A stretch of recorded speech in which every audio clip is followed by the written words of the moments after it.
Eh, o tema de hoje é a continuidade daquilo que nós tivemos na primeira reunião sobre esta temática, o plano de Deus. E eu escolhi um tema muito específico, que tem a ver com a questão da competição. Às vezes nós não aprofundamos determinados assuntos e estamos muito dependentes da cultura em que estamos imersos. Mas eu gostava de aprofundar hoje um bocadinho, dizendo que nesta temática eu não sou propriamente uma pessoa que nasceu sabendo estas coisas. Demorei muito e foi muito difícil compreender o tema que vou partilhar convosco hoje. Mas acredito que é importante nós compreendermos isto. E quando percebemos, sabem, Jesus disse: aprendei de mim que sou manso e humilde, e encontrareis descanso. Vão encontrar um grande descanso para a vossa vida. Vão ser poupados de muito sofrimento, de muita dor. Eu nasci, como muitos outros, como eu, que são temperamento tipo A, já estudaram ao tipo A, depois ao tipo B.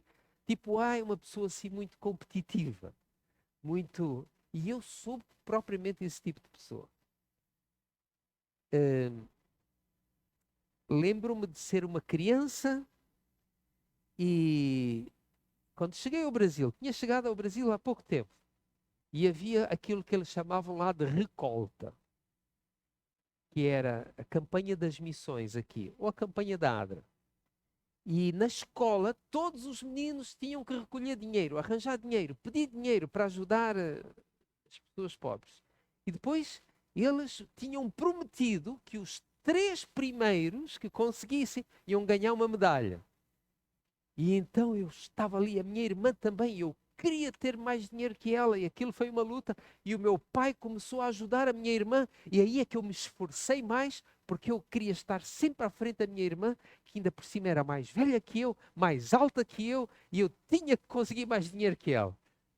E finalmente, com um grande esforço, eu fiquei com muito orgulho porque eu consegui a medalha de bronze. Em toda a escola, eu fui o terceiro que conseguiu mais dinheiro.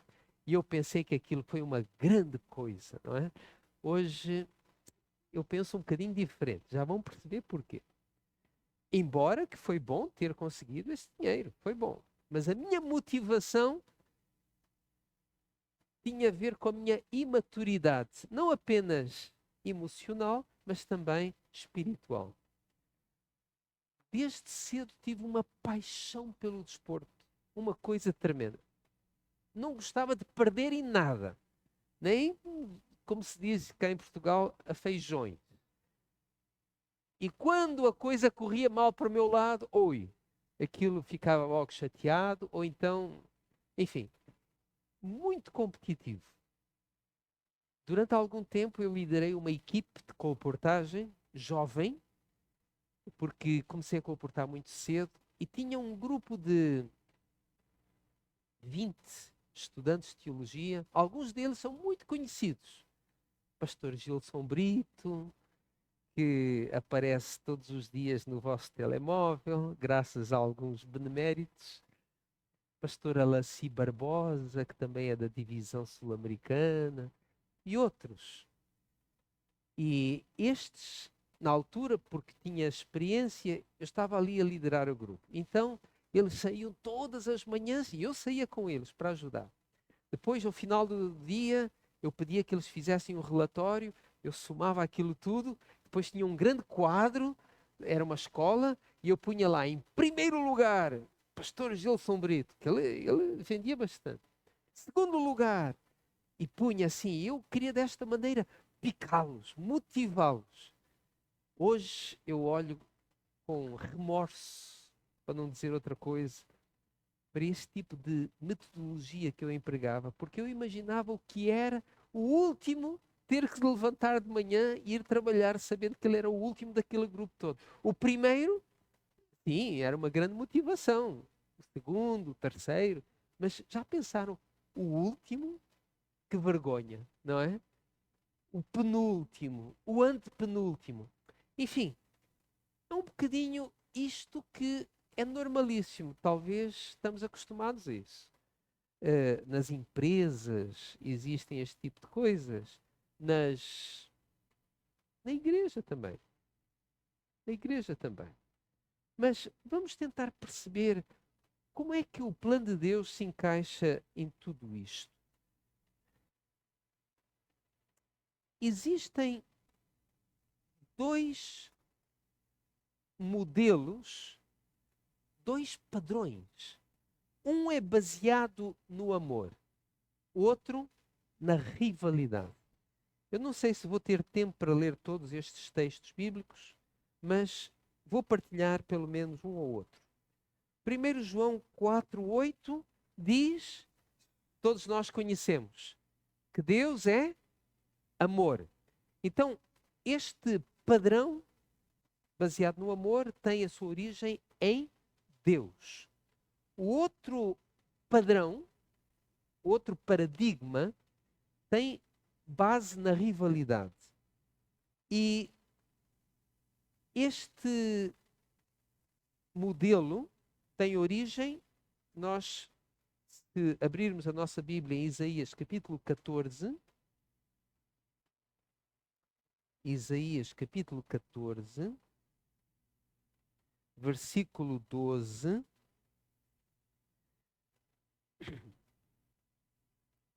nós lemos assim: Como caíste do céu, ó estrela da manhã, filho da alva, como foste lançado por terra, tu que debilitavas as nações, tu dizias no teu coração: eu subirei ao céu. Acima das estrelas de Deus exaltarei o meu trono. Lúcifer tinha um lugar muito importante no céu. Ele estava no topo da hierarquia, mas ele não estava satisfeito. Ele queria exaltar-se mais. Que contraste com aquilo que Cristo fez quando veio a esta terra. Já pensaram? Lúcifer queria ser o primeiro. Ele não poderia ser só o segundo. Ele queria ser o primeiro. Jesus, sendo o primeiro, fez o último. Estão a ver aqui como há dois padrões diferentes? Quais são as bases da comparação? Jesus nos ensina, e o apóstolo Paulo, a considerar os outros superiores a nós próprios, a ter em grande estima os outros. Neste caso, no modelo da rivalidade, se abrirmos em 2 Coríntios, capítulo 10, versículo 12,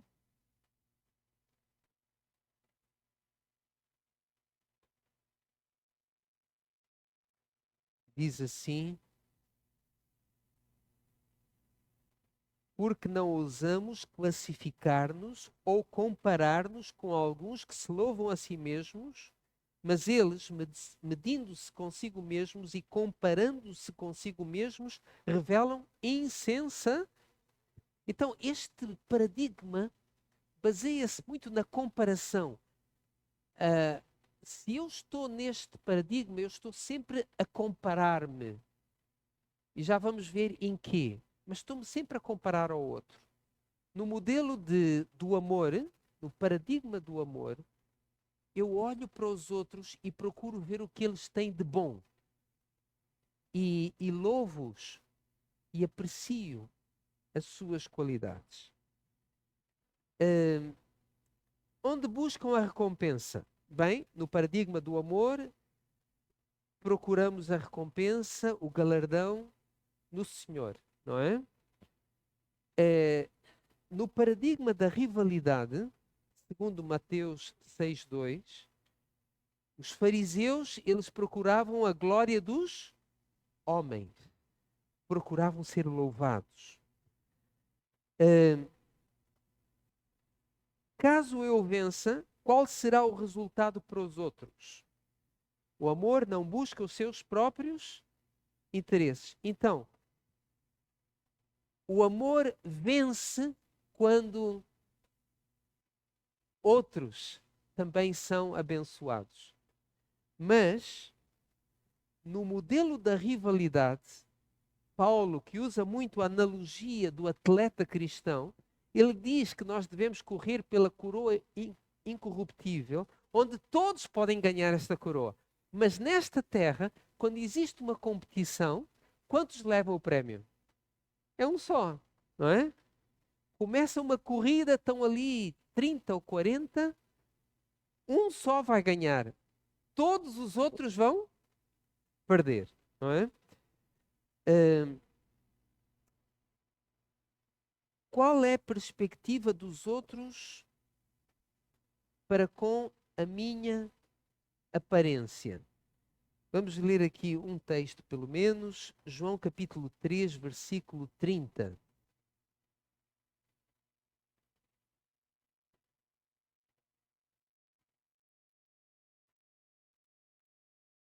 Estas palavras de João Batista: convém que ele cresça e que eu diminua. Qual é a perspectiva dos outros para com a minha aparência? No livro dos Atores das Nações, Ellen White diz que o domínio torna-se o prémio do mais forte. O reino de Satanás é um reino de força. Cada indivíduo considera todos os outros como obstáculo no caminho do seu próprio progresso, ou um degrau sobre o qual pode subir para chegar a uma posição mais elevada. Na minha vida pessoal, estou eu no paradigma do amor ou da rivalidade? Isto chama uma introspecção mais profunda. Por isso, vamos tentar tornar isto prático. Eu tenho aqui uma quantidade de textos, também não vamos poder ler todos, mas vamos ler alguns. Como é que isto acontece, por exemplo, em que áreas acontecem? Esta citação: o estudante deve compreender a natureza de dois princípios que contendem pela supremacia. Eu tenho usado aqui a expressão paradigma ou modelo. Vamos usar aqui o termo princípios. Princípio do amor, princípio da rivalidade. Talvez seja mais escriturístico. E aprender a delinear sua operação através dos relatos da história e da profecia até a grande consumação. Deve enxergar ou ver como este conflito penetra em todos os aspectos da experiência humana.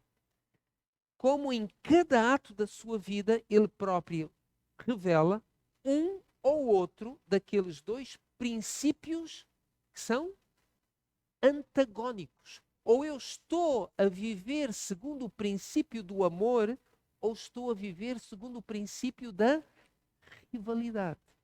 Não existe aqui nenhuma ligação entre os dois. E como quer que queira que não, ele está, mesmo agora, a decidir de que lado do conflito está. Onde é que isto, portanto, Ellen White diz que isto entra em todos os aspectos da experiência humana. E como tem sido duro para mim este assunto. Vamos ver, por exemplo, onde é que isto entra. Por exemplo, no ensino, na educação.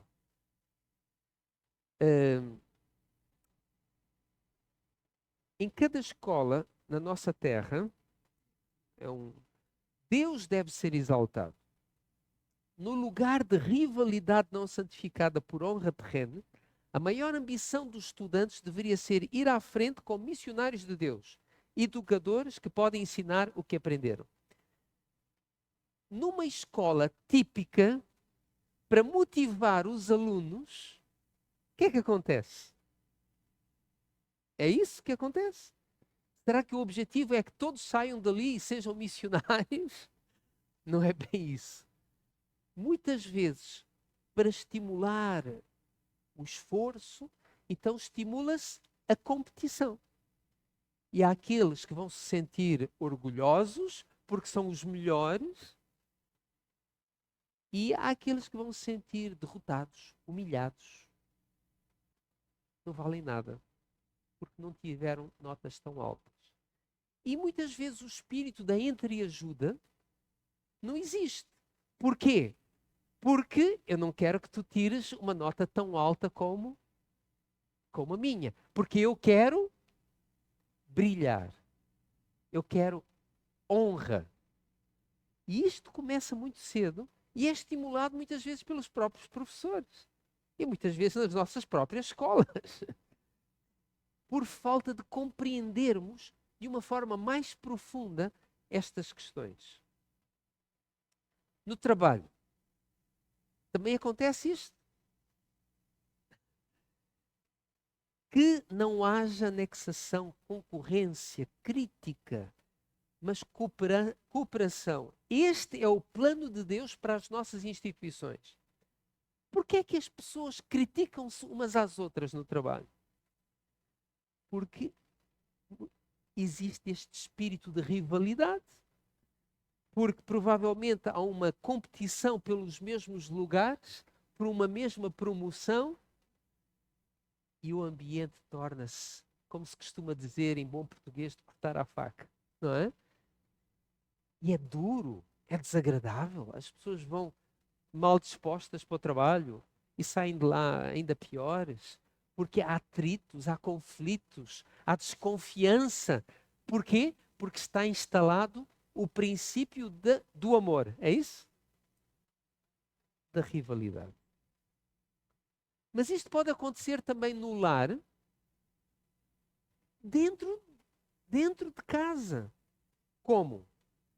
A vida é um desapontamento, um enfado para muitas pessoas em virtude do desnecessário trabalho com que se sobrecarregam para atender às exigências da moda.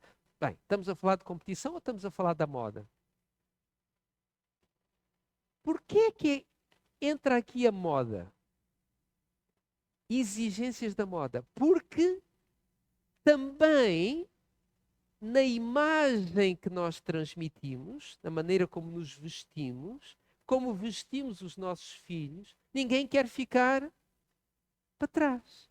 E há aqui um campeonato, não é? O campeonato quem fica mais bonito. Ou tem a casa mais arrumada, ou tem o carro. Bem, podíamos ir por muito lado. Estão com a mente continuamente aflita pela ansiedade quanto a suprir as carências que brotam do orgulho e da moda. As despesas, os cuidados, o trabalho prodigalizados naquilo que não é positivamente prejudicial, pelo menos é absolutamente desnecessário, poderiam ser empregados no progresso da causa de Deus se aplicados em algo mais valioso. O povo anseia pelo que se chama luxo da vida e sacrifica saúde, força e meios para obtê-los. Um lamentável espírito de rivalidade se manifesta entre as pessoas da mesma classe, quanto a quem fará maior exibição em matéria de vestuário e de arranjo da casa. Competição. Isto torna a vida miserável. Não é? Tudo poderia ser tão mais simples, tão mais tranquilo. Se eu não tivesse que me estar a comparar com o outro, que no fundo é o meu irmão. Às vezes são parentes, ou são as pessoas ao lado de quem eu me sento na igreja. Ou os coleguinhas na escola. Não é? A doce palavra lar está pervertida a ponto de significar alguma coisa com 4 paredes cheias de adornos e mobiliário elegante, quando os moradores estão em contínua tensão para fazer face aos reclamos da moda nos diferentes setores da vida. E na igreja, será que também existe competição? Marcos 9:34 conta-nos este episódio que se ele não é se ele não é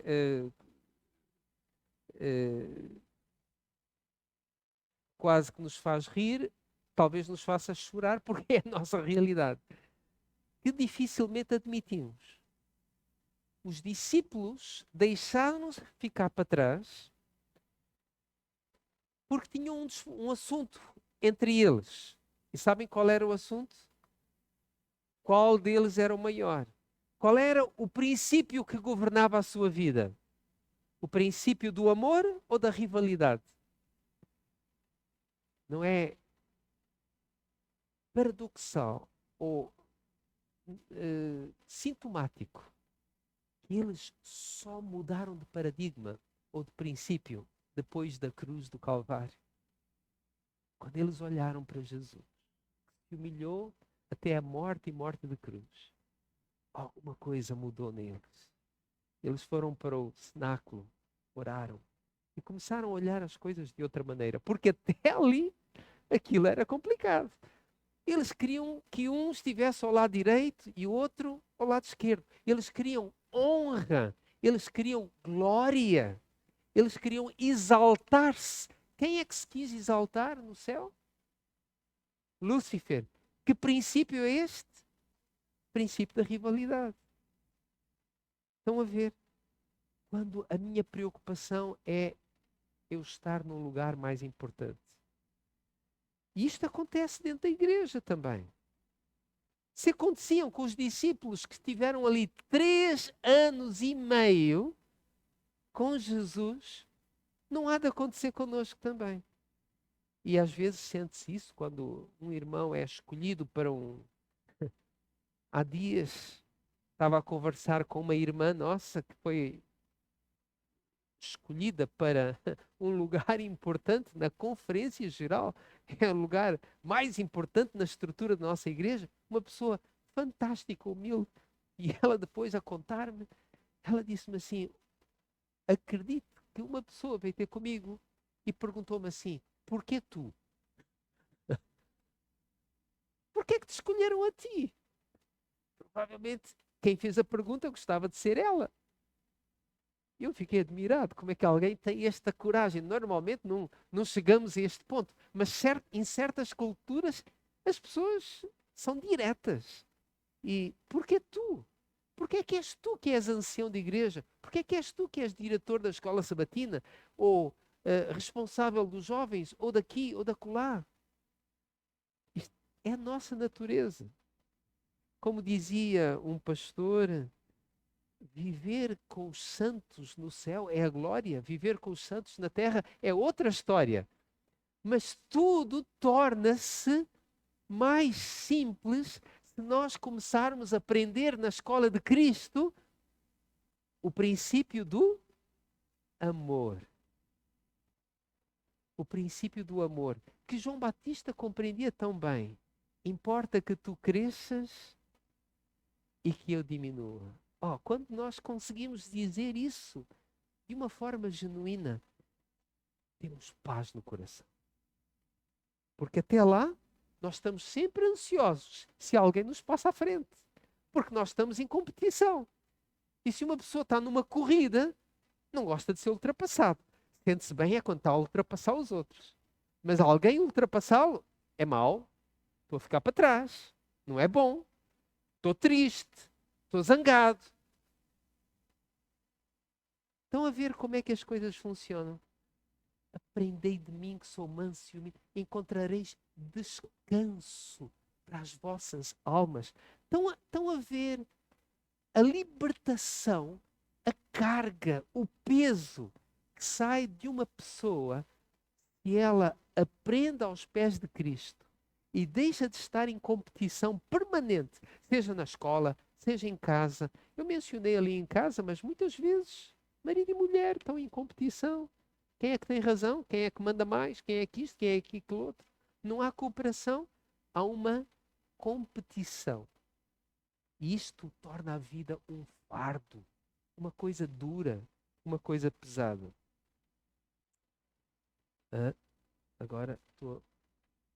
Ok. Ellen White, falando sobre o contexto da igreja, quando os obreiros tiverem a presença permanente de Cristo em sua alma, quando estiver morto todo o egoísmo, quando não houver nenhuma rivalidade, nenhuma contenda pela supremacia, quando existir unidade, quando eles se santificarem de maneira que o amor de uns pelos outros seja visto e sentido, que é que vai acontecer? Os chuveiros da graça do Espírito Santo hão de vir tão seguramente sobre eles, como é certo que a promessa de Deus não faltará nem um jota ou um til. Mas quando a obra de outros é diminuída para que os obreiros mostrem a própria superioridade, eles demonstram que sua obra não apresenta a assinatura de que devia. Deus não os pode abençoar. Deus não os pode abençoar. É triste. Mas é assim. É assim. Todos nós precisamos de aprender o plano de Deus. O princípio de Deus. Bem? Mas a competição não acaba aí, pois não? Existe aquilo que seria óbvio. O desporto.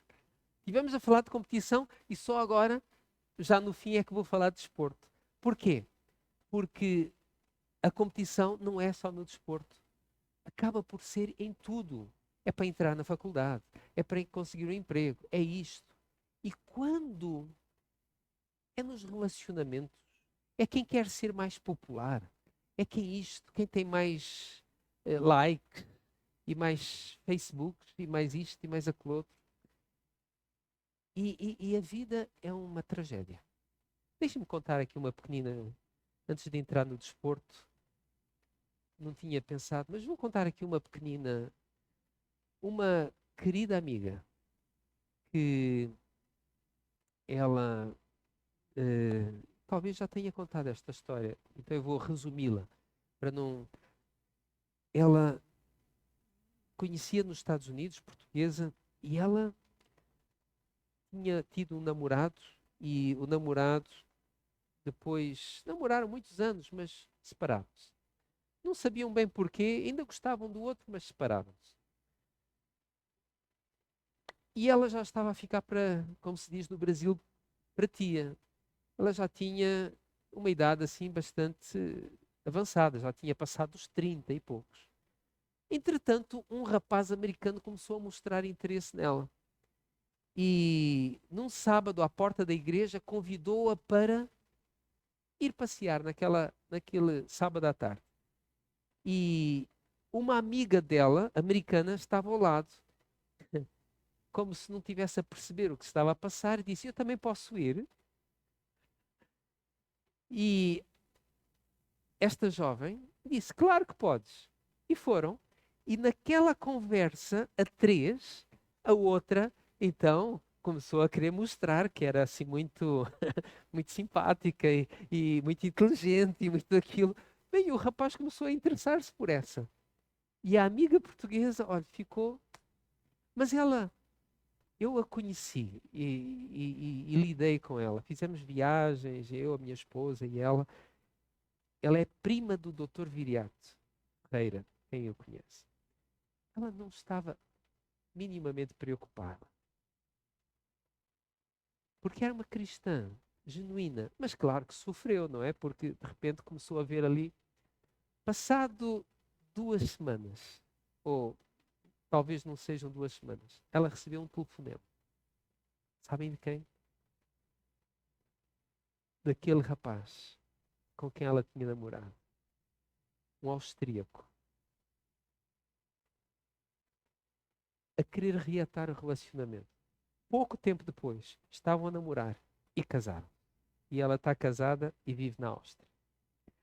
Se ela lutasse por aquele americano e entrasse naquela luta feroz e de arrancar cabelos, já viram o que é que ela tinha perdido? Deus tem algo para cada um de nós. Eu vou preparar-vos lugar. Ele tem um lugar para nós lá em cima e cá na terra. Eu não tenho que disputar com ninguém. Eu tenho um lugar no coração de Deus que é só meu. Não tenho que disputar com ninguém. Deus tem um lugar nesta terra só para mim. Ele me fez absolutamente único. Percebem? Disputar é o paradigma ou o princípio da rivalidade. E eu, para alcançar aquilo que Deus tem para mim, eu não tenho que disputar com ninguém. Qual é o problema do desporto? O desporto é importante para o desenvolvimento físico. Excelente. O desenvolvimento físico é muito importante. Nós não podemos ser apenas intelectuais e mentais. Eu devo fazer atividade física. O problema é, ao fazer esta atividade, estou eu a fortalecer a minha, o princípio do amor ou o princípio da rivalidade. Percebem? E se a atividade física que eu faço, que é desporto de competição, está a alimentar o princípio da rivalidade na minha vida, então será que eu não posso fazer um outro tipo de atividade física que não vá suscitar ou alimentar isto? Porque a primeira coisa que eu preciso que é de preparar um caráter para o céu. Eu tenho que cuidar do meu corpo, mas o meu caráter é a minha prioridade. Parte física, importantíssima. Então, aqui nós vamos encontrar esta citação, por exemplo, de Ellen White, no livro Mensagens Escolhidas, em que ela diz que uns alunos foram lá na escola jogar à bola e se absorveram tanto naquela questão, Satanás aproveitou a ocasião para entrar e neutralizar o Espírito de Deus. Portanto, tratava-se de um encontro desportivo e ela disse claramente, olha, Satanás aproveitou-se para neutralizar o Espírito de Deus que havia aqui. É o primeiro volume. É. Ok. Fundamentos da educação cristã. As diversões estão contribuindo mais do que qualquer outra coisa para anular a operação do Espírito Santo. E o Senhor está a ser ofendido. E muitas dessas diversões têm a ver com competição, com desporto. Isto está a anular a operação do Espírito Santo. Está a fortalecer o princípio do amor ou o princípio da rivalidade. Estão a ver? Foi-me mostrado pelo meu guia. Olha e veja a idolatria do meu povo, com quem eu tenho falado em todo o tempo e apresentado a eles os seus perigos. Eu esperava que eles produzissem frutos. Alguns até estavam se esforçando por passar à frente dos outros, cada um tentando superar o outro em correr mais rápido com as suas bicicletas. Portanto, quando surgiram as bicicletas. Mas nós somos competitivos em tudo. A nossa natureza é essa. Então eles tinham lá bicicletas e estavam a fazer corridas de bicicleta. Sem ser propriamente uma bicicleta. Havia um espírito de discussão e contenda entre eles, qual deles deveria ser o maior. O espírito era semelhante ao que se manifestava nos jogos de beisebol entre os jovens da escola.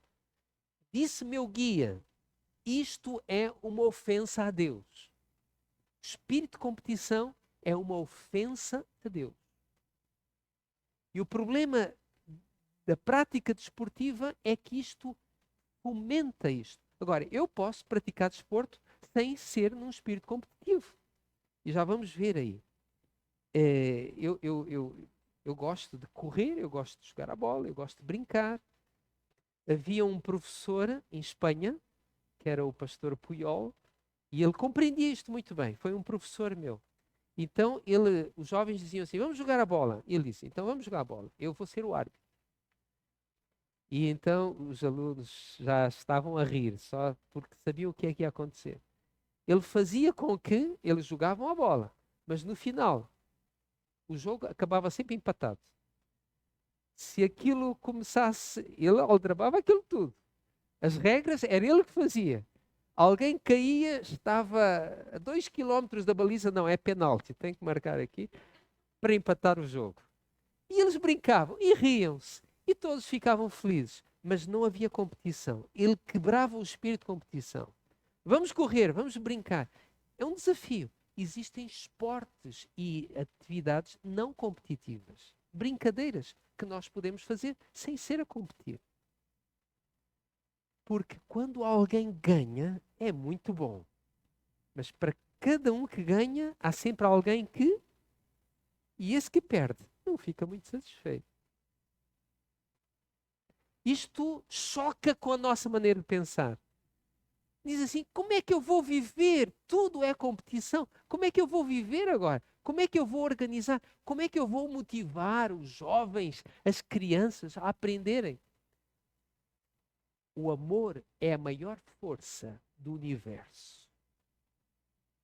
Precisamos de realmente reaprender quase tudo, porque a competição está embrenhada em cada célula do nosso corpo. Isto é uma ofensa a Deus, diz Ellen White. Durante a noite, fui testemunha do que se realizaria nos terrenos da escola. Os alunos tomaram parte na grotesca pantomima apresentada, representaram a mente do inimigo, alguns de maneira muito imprópria. Foi-me apresentada uma visão das coisas, visão em que os alunos estavam jogando partidas de ténis e de cricket, isto é nos Estados Unidos. Foram-me dadas então instruções quanto ao caráter dessas diversões e foram-me mostradas como uma espécie de idolatria. Idolatria, como os ídolos das nações. Agora vejam esta citação. Não condeno o simples exercício de brincar com uma bola. Mas isto, mesmo em sua simplicidade, pode ser levado ao excesso. Preocupam muito sempre os resultados quase inevitáveis que vêm na esteira dessa recriação. Então, pode ser uma coisa inocente? Pode? Pode. Mas é preciso ter um cuidado tremendo. Porquê? Porque estamos a brincar com fogo. Nós aqui somos, por natureza, bastante competitivos, não é? E, de repente, já estamos. Então, ela explica, isto leva a um gasto de meios que deviam ser aplicados em levar a luz da verdade às almas que estão parecendo sem Cristo. Divertimentos e gasto de meios para satisfação própria, bem como treinamento nesses jogos para obtenção de prazer, produzem amor e paixão pelas coisas que não favorecem o aperfeiçoamento do caráter cristão. Aí está o problema. Paixão por coisas que não ajudam. Eu era tão maluco, e eu ainda sou, só que sou controlado pela graça e pelo poder de Deus unicamente. Eu lembro-me de assistir um jogo de futebol uma vez, era entre Portugal e Brasil. Eu fiquei tão nervoso, que eu fiquei uma semana com o estômago avariado. Só dos nervos que fiquei a assistir. Era uma final mundial de juvenis, de sub-21, ou seja. E eu estava no Brasil, mas eu gosto muito dos brasileiros, mas eu nasci em Portugal. Não me perguntem para quem eu estava a torcer, que eu já sabem a resposta. Mas eu percebi que isto era uma paixão que me dominava tremendamente. Eu disse, não é possível. E eu não conseguia controlar isto. Quanto tempo, quantas derrotas espirituais eu tive, e posso ter, continuo a ter. Mas percebo que a minha prioridade deve ser, primeiro, nós precisamos de compreender as coisas e depois tomar decisões. A maneira como eles têm sido conduzidos no colégio não leva o sinal do céu. E ela estava a falar para um colégio adventista. Não fortalece o intelecto, não refina e purifica o caráter. Há caminhos que conduzem para hábitos, costumes e práticas mundanas, e os praticantes se tornam tão absorvidos e infatuados que são pronunciados no céu como mais amantes dos prazeres do que amantes de Deus.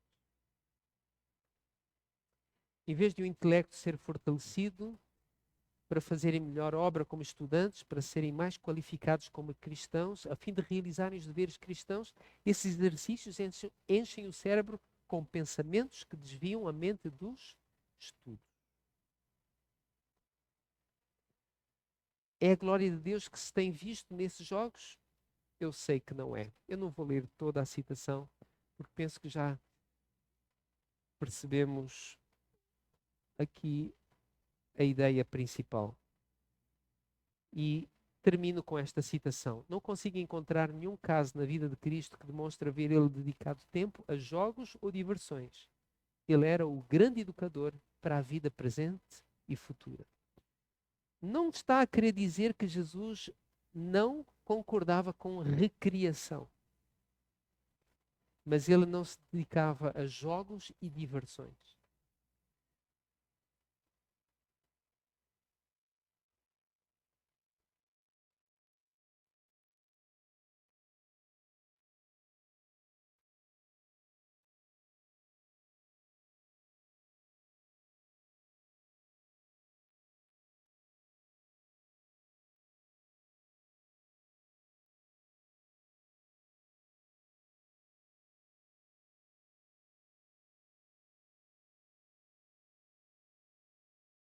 O Senhor tem um plano para cada um de nós.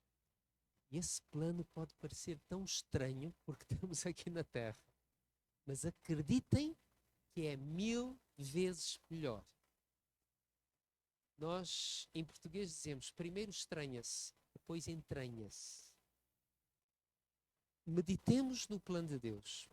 Para a semana, se o Senhor permitir, cá estaremos. É outro assunto.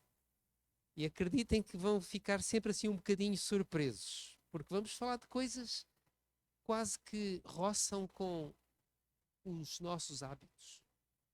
Mas Deus não nos quer tirar nada que seja para a nossa felicidade. Ele quer nos dar vida abundante, muita alegria, muita paz nesta vida e a vida eterna. Quando nós experimentamos o plano de Deus, não queremos outra coisa. Acreditem. Que o Senhor nos ajude a compreender o seu plano para a nossa vida. É a minha oração. Querido Pai, muito obrigado pela tua grande bondade e paciência com cada um de nós. Assim como os discípulos, nós estamos tão formatados com este mundo, com a nossa própria natureza humana e carnal, mas tu queres nos levar para um plano mais elevado, para trazeres descanso à nossa alma. E o que te pedimos é que nos ajudes a andar contigo. Queremos estar mais perto de ti, para compreendermos a tua boa, santa e agradável vontade para a nossa vida. Abençoa estes queridos irmãos e irmãs que aqui estão esta noite ou que estão em casa a acompanhar esta reunião. Particularmente te peço por todos os motivos e necessidades especiais que foram verbalizados ou não.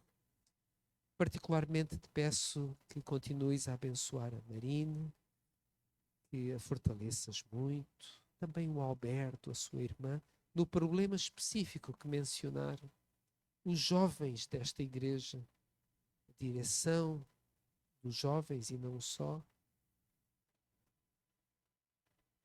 o Campori e todos nós, Pai, nas nossas famílias, com os nossos desafios. Dá-nos a tua paz, ajuda-nos a andar contigo e dá-nos agora um bom regresso à nossa casa com uma boa noite de descanso. Te pedimos em Jesus. Amém.